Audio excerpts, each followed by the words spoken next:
Welcome to term 2 of our Unit 1 chemistry classes here at Extra Time Tutoring. I just wanted to let you know what to expect for this term.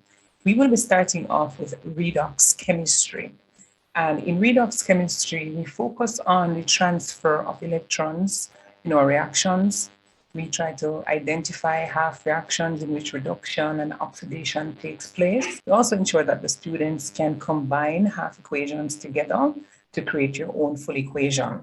After you have created your full equations, you can use the mole ratios when you are doing your redox titrations and you need to do your calculations. Then we look at the kinetic theory of gases. The kinetic theory of gases will take us over 2 classes at least. First, we need to look at the principles of the kinetic theory and what were the features of an ideal gas that would obey the ideal gas law. And then we will also explore how did they derive the ideal gas law by using Charles's law, Boyle's law, the Avogadro's law, how we can make predictions as to how gases will behave under different conditions of temperature and pressure. We'll also see how an ideal gas is different from a real gas, and there are deviations from the law when you are using real gases, but you will learn when those deviations occur. We'll also ensure that we can do our calculations using the ideal gas law to determine either the pressure of a gas, the volume, the number of moles. We'll even do calculations learning how to determine the relative molecular mass of a gas by using the ideal gas law. Once we're finished with our kinetic theory of gases, then we'll be moving on to energetics. Now, this topic will take us through at least 4 sessions. At first, we need to understand the basics of energetics. In energetics, we need to understand that whenever we are carrying out a reaction, we are making and breaking bonds. When we break all the bonds, we actually must absorb energy for that, and that would be an endothermic process. And then when we create new bonds after we have rearranged our atoms, we make new bonds, and that is exothermic.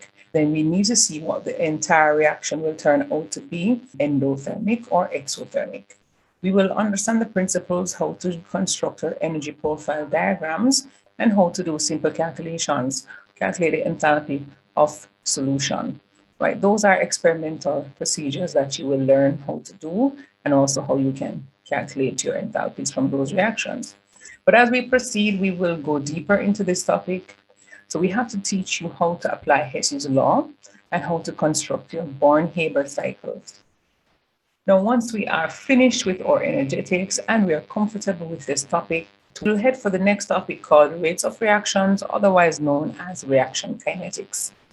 So we have the qualitative aspects of the rates of reactions. That is where we learn how to define the rate of reactions, how to actually define it in terms of the rate of the formation of a product or how fast our reactants are disappearing. And we'll learn how to plot a graph of product versus time and how we can use a tangent of that graph to get the rate. We will also be learning how to construct experiments to measure the rate of reactions.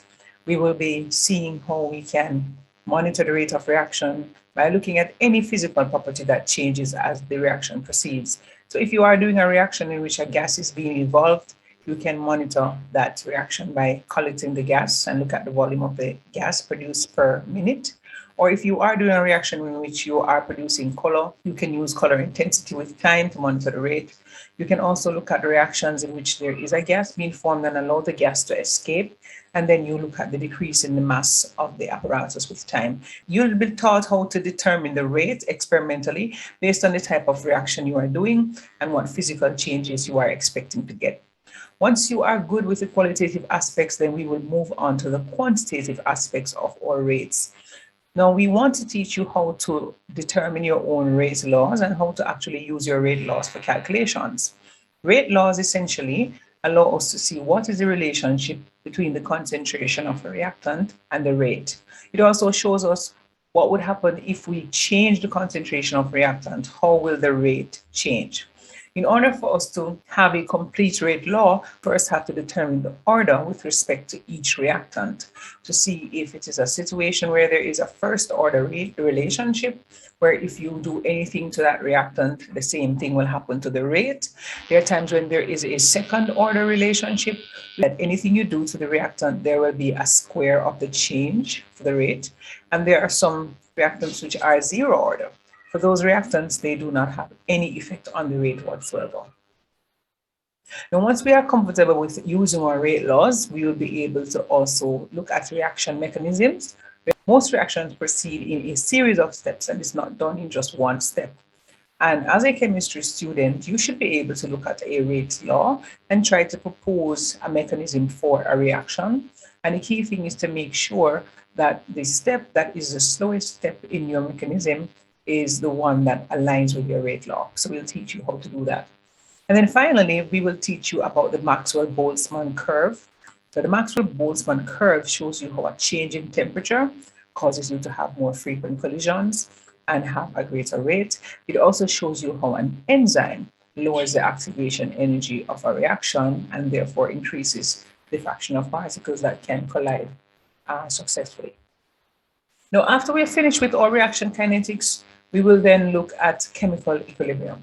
Equilibrium is a topic that you must have a good understanding of because you have several topics which are linked to it.